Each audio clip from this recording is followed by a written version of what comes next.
politicians, celebrities, spiritual gurus, all of them preaching enlightenment like it's some fancy spa treatment. But let me tell you something, kid. Nothing hits harder than truth lived, not just talked. And when I heard about Colin Quinn and his so-called journey to Mecca and Madina, I rolled my eyes because I've seen this movie before. Western guy takes a trip, snaps some pictures, comes home with a scarf and a story. But this time something was different. I saw his face. I saw that look, like a man who saw a light too bright to deny. So I listened, really listened. He said, Judge, I went there thinking I'd analyze a religion, and I came back realizing I was the one on trial. That got my attention.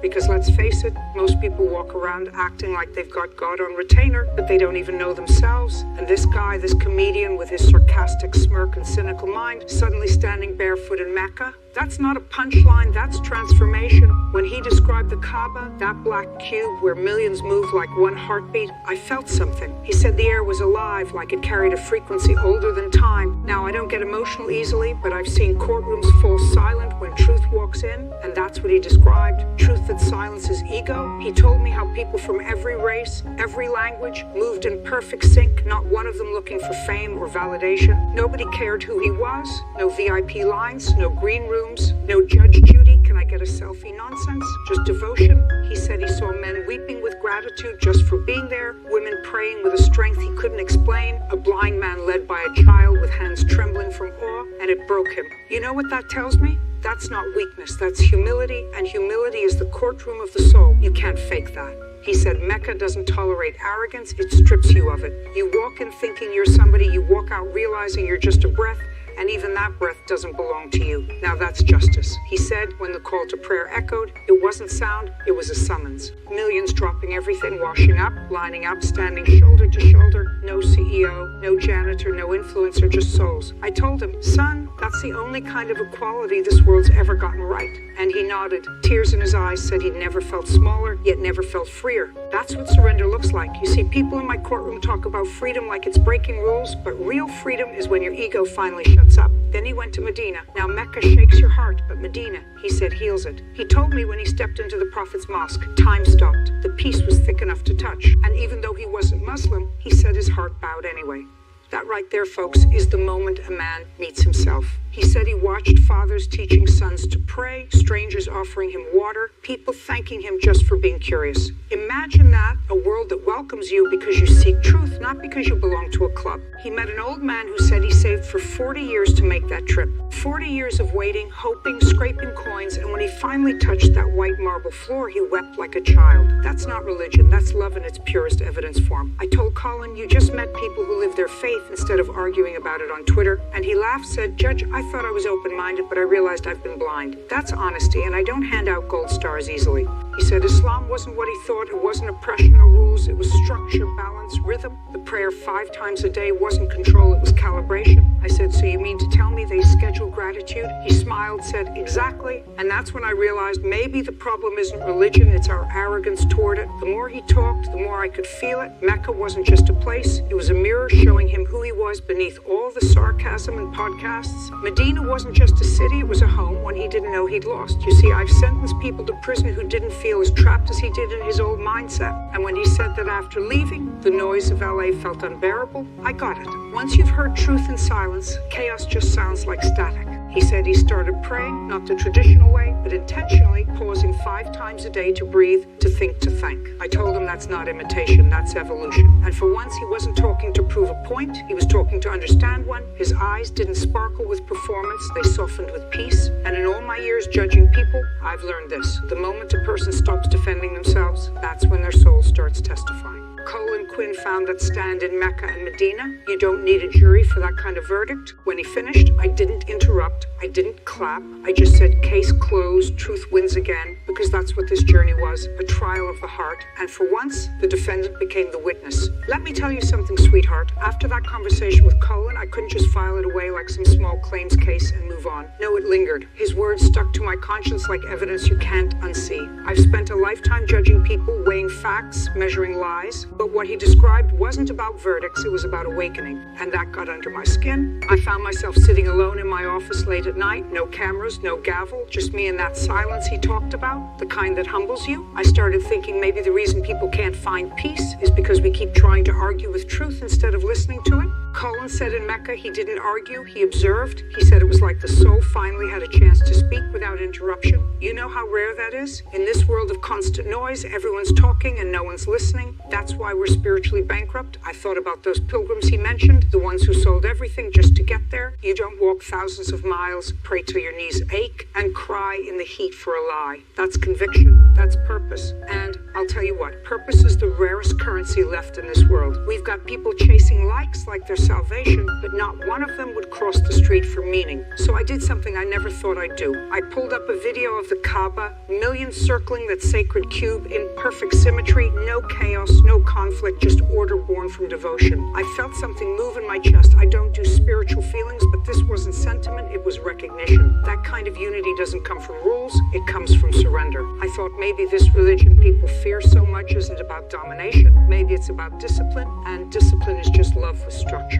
That line kept echoing in my head, love with structure. Colin said he'd never felt such calm standing in that sea of humanity, all facing the same direction, heart sinking like clockwork. You know how powerful that is? 1 billion people praying in the same rhythm 5 times a day. That's not control, that's cosmic choreography. And here we are, too proud to silence our phones for 30 seconds. He told me about Medina, how he couldn't sleep because the peace was so heavy it kept him awake. I laughed at first, but I understood. Some truths don't let you rest. He said he watched people feeding strangers, picking up trash, others left behind, cleaning a mosque floor as if it were their mother's grave. He said, Judge, that's accountability with love. And I thought maybe that's what faith really means, living as if someone's always watching, but not out of fear, out of reverence. Because here's the truth I've learned from a lifetime of judgment. When people forget they're accountable, they rot from the inside. Colin wasn't talking religion anymore. He was talking about responsibility. He said, Judge, it's like every step there was a reminder you're not the center of the universe. That line hit me like a gavel. Because I've seen people destroy their lives believing the opposite. I started reading about the Hajj, how it strips everyone of status, kings, beggars, rich, poor, all dressed in the same simple white cloth, all equal before their maker. That's a courtroom I'd love to preside over. No lawyers, no lies, just souls and sincerity. Colin said it best, you don't leave Mecca with a story, you leave with silence. I understood that. Real truth doesn't need marketing, it needs witnessing. And I'll admit, I started changing small things. I stopped talking while eating. I started listening to people without planning my rebuttal. I even turned my phone off one night and just sat in the dark.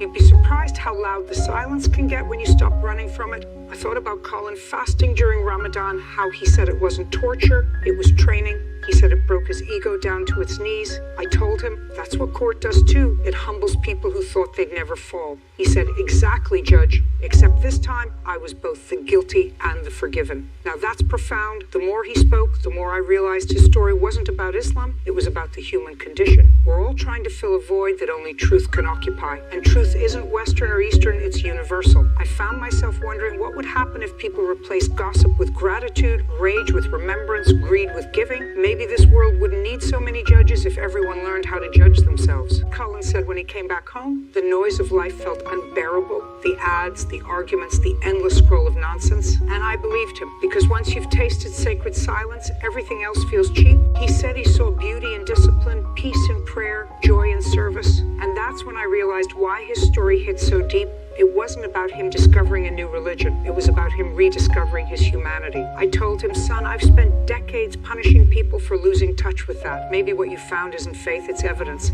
And he laughed, said, Judge, for once I think we agree. That's when I closed my notepad and said, case still open, but you're heading toward acquittal. Because let's be honest, none of us are innocent in this world of distraction and ego, but if there's one thing worth pleading guilty to, it's the pursuit of truth. And that's what Colin Quinn did. He sought, he stumbled, and somewhere between Mecca and Madina, he found a verdict worth living by. Now let me make something clear. I've never been the type to get swept up in anyone's spiritual sob story. I deal in facts, evidence, logic.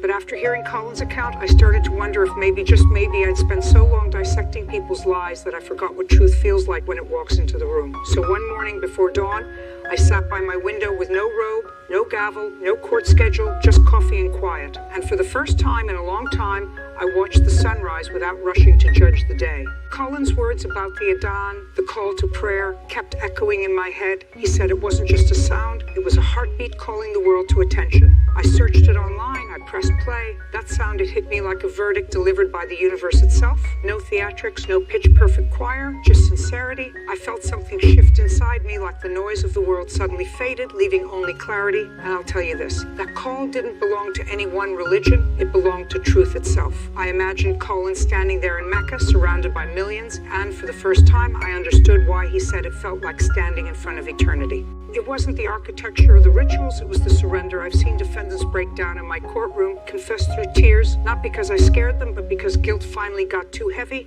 That's what I think happens in places like Mecca. People unburden themselves and in return they receive peace. I kept thinking, why do we fear surrender so much? Maybe because it strips away all the illusions we hide behind. I thought about my own life, all the cases, all the noise, all the times I mistook control for power, and suddenly it all felt so small. Colin said, Judge, when you walk into Medina, you don't speak loud because you feel like the walls themselves are alive with respect. And I believe him. Respect, what a lost art. People today confuse sarcasm with intelligence and pride with strength. But real strength is quiet. It's the kind that bows, not the kind that barks. I saw a photo of the Prophet's mosque, endless white domes under a golden sky, and even through a screen it felt sacred. You know how rare that is? For a picture to silence your thoughts? I read stories about the Prophet Muhammad, how he forgave those who hurt him, how he walked barefoot to console the poor, how he prayed not for victory but for mercy, and I thought, if that's what Islam teaches, then maybe we've been judging the wrong courtroom all along. I remembered Colin saying he met a boy teaching his father how to recite verses, and that image stuck with me, a child guiding an elder, knowledge flowing backward. That's humility, and humility is the missing witness in our modern trial of life. I started noticing the little things after that, the way people spoke over each other on TV, how impatience ruled every conversation, how we all think listening is just waiting for our turn to talk. Maybe faith is nothing more than the art of listening with your heart instead of your mouth. Colin said after his trip, he started pausing before reacting. That's a small miracle right there. Imagine a world where everyone paused before anger. I tried it once. A producer snapped at me and I was about to give her a verbal sentencing she'd never forget. But then I stopped, took a breath, and remembered Colin's words, Judge, maybe we don't have to win every argument. Maybe peace is the better verdict. That's wisdom from a comedian, mind you, but wisdom doesn't need credentials. I realized then that religion, spirituality, faith, they're not about being right, they're about being real. And being real means admitting you don't know everything. I've made a career out of declaring judgments, but maybe the greatest judgment is knowing when to stay silent. I found myself praying one night, not the kind you see in church, not the rehearsed lines, but just talking to God the way you talk to an old friend you owe an apology to. I said, I don't know what I'm looking for, but if it's truth, I'll recognize it. That was it. No fancy words, no bargains, no fear, just honesty. And I think that's what Colin found in Mecca and Madina, honesty. Not the kind that earns applause, but the kind that changes your reflection. Because when you start living truthfully, your soul stops flinching. Because when you start living truthfully, your soul stops flinching. I told him later, son, your story isn't about travel, it's about transformation. He said, Judge, that's what Mecca does. It doesn't show you God first, it shows you yourself. And that line, that's the kind of testimony that could set humanity free if we'd only listen. So now, every time I feel overwhelmed by the chaos of this world, I think of that black cube in Mecca, simple, unshakable, centered. That's what I want my soul to be like, grounded, pure, aligned with something higher than ego. I don't know if I'll ever go there myself, but I know this, truth doesn't need a ticket. It just needs a heart willing to be still. And in that stillness, I finally understood what Colin meant when he said Mecca and Madina aren't destinations, they're directions. Directions toward peace, purpose, and maybe, just maybe, justice of the eternal kind. Now, when I walked onto the set that morning after all those sleepless nights of reflection, everyone expected the same old Judge Judy, sharp tongue, quick verdicts, no mercy for nonsense. But something was different. I could feel it. They could feel it. It was like I'd been rewired, not softer, just clearer. I started my show, looked into the camera, and instead of tearing into the first case, I said, before we begin, let's talk about truth. You could have heard a pin drop. I told the audience, you all think judgment happens in court, but it happens in life, every day, every minute. And then without meaning to, I started talking about Colin's journey, not the glitzy Hollywood version. No, I told them about a man who went halfway across the world and found himself in silence. I said he went to Mecca and Madina looking for answers and came back realizing the real courtroom was inside his own heart. You could see it on people's faces. They weren't expecting spirituality from a woman who made a career out of skepticism.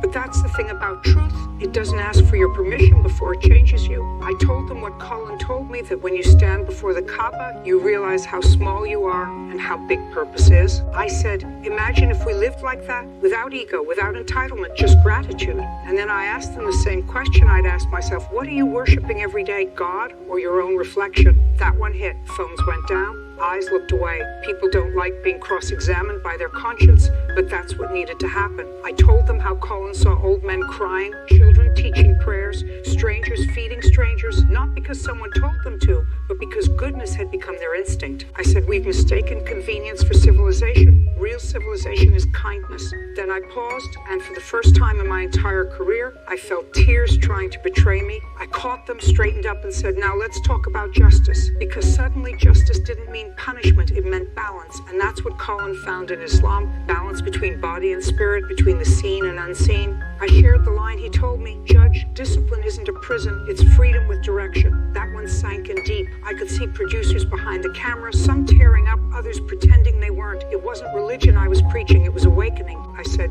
you don't have to go to Mecca to find truth, but you do have to leave your ego behind. I told them about the Prophet Muhammad, not the caricature the media sells, but the man who led by mercy, who forgave those who hurt him, who said the strongest among you is the one who controls his anger. And I said, if that's Islam, maybe we've been the ones in ignorance. I didn't care if sponsors called it risky or political. It wasn't politics, it was perspective. The studio was silent, but I could feel their hearts listening. I told them about how Colin said Medina felt like a lullaby for the soul, that it wasn't about fear of God, but love for him. And then I said, maybe that's what this whole world's missing, not more opinions, but more reverence, because reverence keeps arrogance on a leash. I told them how since hearing his story, I'd started to practice stillness, 5 minutes, 5 times a day, no screens, no noise, just awareness. And it changed the way I saw people. Suddenly I didn't see defendants or plaintiffs, I saw lost souls trying to find peace in a world that monetizes distraction. I said, maybe judgment isn't about who's guilty, it's about who's awake. People clapped, not the usual applause, but a slow, thoughtful one, like something deep inside them had just stood up. After the show, my producer said, Judge, that was risky, you might lose some viewers. I told him, then they weren't my audience, they were my distraction, because the truth doesn't need ratings, it needs resonance. That night, I sat alone and thought about how faith, in its purest form, is just remembering who you are when no one's watching. I understood then why Colin said Mecca humbles you and Medina heals you. The two cities are like the two sides of justice. One tests you, the other redeems you. And I thought maybe that's what God wants from all of us, to be tested, to be humbled, to rise again with cleaner hearts. I realized something else too. For years, I've prided myself on exposing lies, but maybe real wisdom isn't in catching liars, it's in becoming truthful. Because when you stand in truth, the lies around you collapse on their own. I started ending my episodes differently after that, not with final words, but with reflection. I'd say before you judge someone, remember their story might be the mirror you're avoiding, and that's how Colin's journey kept echoing through mine. He didn't just travel across the world, he traveled into meaning, and somehow that map reached me too. Maybe that's what real influence is, not followers, but footprints that lead people closer to light. That's when I knew truth had taken over my courtroom and I wasn't fighting it anymore. You know, people think the final verdict in life comes when the gavel hits the bench, when the courtroom quiets, and the judge says case closed. But after hearing Colin's story, after feeling the ripple of Mecca and Madina through my own bones, I realized life's verdict doesn't happen out loud. It happens in silence. It happens when no one's watching, when your heart whispers, whether you're living with purpose or pretending you are. I used to think I was the one delivering judgment, that people came into my courtroom to face justice. But now I see it differently. Every human being walks into their own courtroom every day. Your thoughts are the witnesses, your choices are the evidence, and your soul is the judge. And believe me, it doesn't take bribes. It knows when you're lying. It knows when you're wearing masks to hide your emptiness. Colin told me that when he stood in front of the Kaaba, surrounded by millions dressed the same, he realized how fragile ego really is. No titles, no fame, no hierarchy, just hearts trying to reconnect with the one who made them. And I thought maybe that's what real equality looks like. Not in slogans or speeches, but in surrender. I asked him once, Colin, how did it feel to pray there? He said, Judge, it felt like my heartbeat was in sync with the world. That sentence haunted me in a good way, because here I am, a woman who spent decades judging others, yet suddenly realizing maybe the only person I should have been judging all along was myself. I told my audience later, justice without compassion is cruelty in disguise. I never understood that until now. Mecca stripped him of arrogance, and Medina taught him grace. The balance of both, discipline and mercy, that's what makes a soul whole. And that's what I began to seek quietly, away from cameras, away from applause. You see, it's easy to perform goodness, but it's hard to live it. It's easy to quote wisdom, but it's hard to embody it. Colin told me about the night sky in Medina, how it felt like the stars themselves were whispering God's name, and I thought maybe we've all forgotten how to listen, because in a world addicted to noise, silence is revolutionary. I started changing, subtly. I interrupted less. I listened longer, not because I'd gone soft, but because I'd gone real. My show became less about winning arguments and more about understanding pain. I started asking people, what are you running from? Because I knew now everyone's running from something, their guilt, their loneliness, their reflection. And maybe that's why we need journeys like Mecca, not just physical pilgrimages, but emotional ones. We need to face our deserts so we can value our oases. I remember Colin saying, Judge, Medina isn't a place, it's a feeling. It's when your heart finally forgives itself. And that hit me like a verdict from above, because forgiveness, especially self-forgiveness, is the hardest case to win. We hold grudges against ourselves longer than any court could. So I started letting go of control, of pride, of the illusion that I was in charge of anything. The more I let go, the lighter I became. One night I prayed, not the formal kind, just me talking to whatever divine force had been patiently waiting for me to notice it. And I said, if truth is you, then let me serve you through honesty. From that day on, everything I said on my show came from a place of truth, not performance.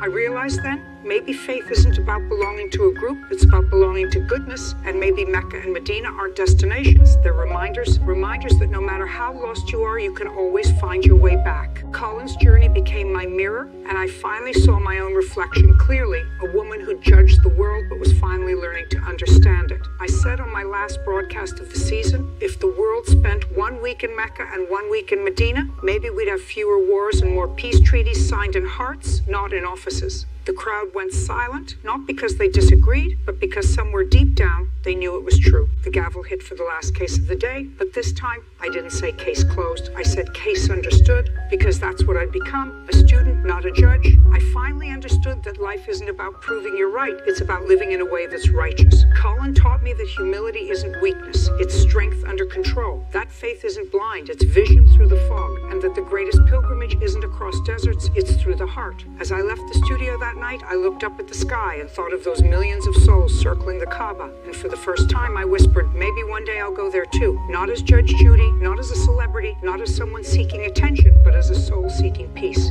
Because that's the real judgment day. Not when you stand before a human court, but when you stand before your creator and answer one simple question. Did you live with truth? And in that moment, I knew my verdict. Guilty of pride, guilty of blindness, but redeemable through awareness. The sentence? A lifetime of seeking truth, and this time with humility. Colin Quinn's journey didn't just change him, it changed me. And maybe, just maybe, it can change the world, one awakened heart at a time.